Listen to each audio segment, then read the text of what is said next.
ধর্মতলায় ডোরিনা ক্রসিং এ আরজিকর কাণ্ডের প্রতিবাদে বিজেপির তপশিলি মোর্চার ধর্ণা ছিল 29 তারিখ থেকে 5 তারিখ অর্থাৎ আজ পর্যন্ত।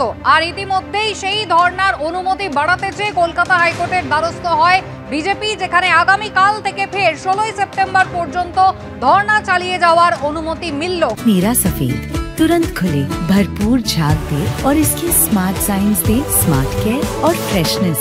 मेरी चॉइस मेरा सफेद। কথা বলবো শৌভিক মজুমদার আমাদের প্রতিনিধি রয়েছেন আমাদের সঙ্গে। শৌভিক, বিস্তারিত জানতে চাইবো।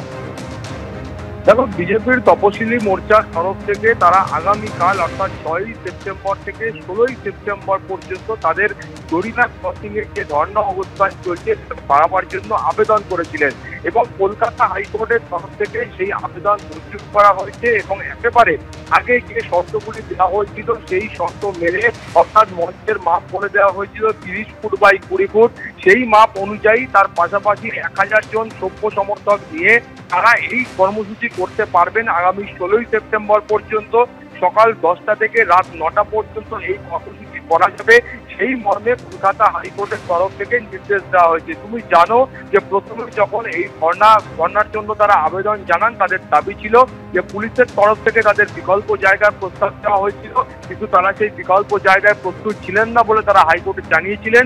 ফলে হাইকোর্টে তারা এই ধর্ণার জন্য অনুমতি চেয়েছিলেন এবং হাইকোর্ট 29 আগস্ট থেকে 5 সেপ্টেম্বর অর্থাৎ আজকে পর্যন্ত এই কর্মসূচি করার অনুমতি চায়।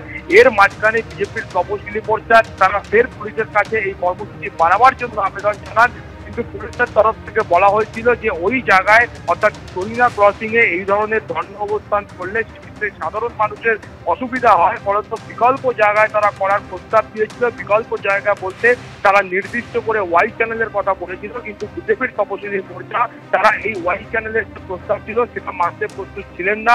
ফলত তারা কলকাতা হাইকোর্টে ফের দ্বারস্থ হয়েছিলেন এবং ভারতীয় বিচারপতির পর্যবেক্ষণ হচ্ছে যে এই কর্মসূচির জন্য ইতিমধ্যেই 1 সপ্তাহ কর্মসূচি হয়ে গিয়েছে এবং সেই কর্মসূচিতে বড় কোনো ধরনের গণ্ডগোল বা বিশৃঙ্খলা হয়েছে এমন অভিযোগ এখনো পর্যন্ত নেই। ফলত আর কয়েকদিন এই কর্মসূচি করলে সেক্ষেত্রে খুব বেশি অসুবিধা হবে বলে মাননীয় বিচারপতি রাজশ্রী ভরদ্বাজ মনে করছেন না এবং সেই কারণেই আগামী 16 সেপ্টেম্বর পর্যন্ত তিনি এই কর্মসূচিকে চালিয়ে নিয়ে যাওয়ার অনুমতি দিয়েছেন। কুসুমিতা। শৌভিক, ধন্যবাদ।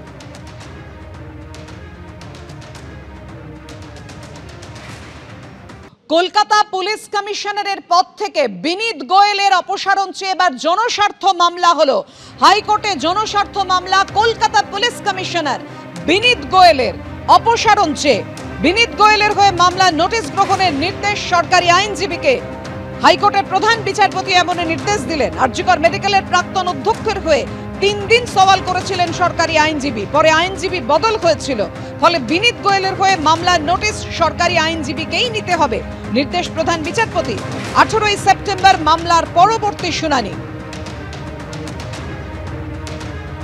কলকাতা পুলিশ কমিশনারের পদ থেকে বিনীত গোয়েলের অপসারণ চেয়ে জনস্বার্থ মামলা।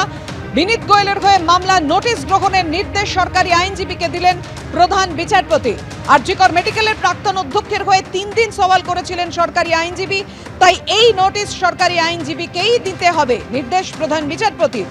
18 সেপ্টেম্বর মামলার পরবর্তী শুনানি।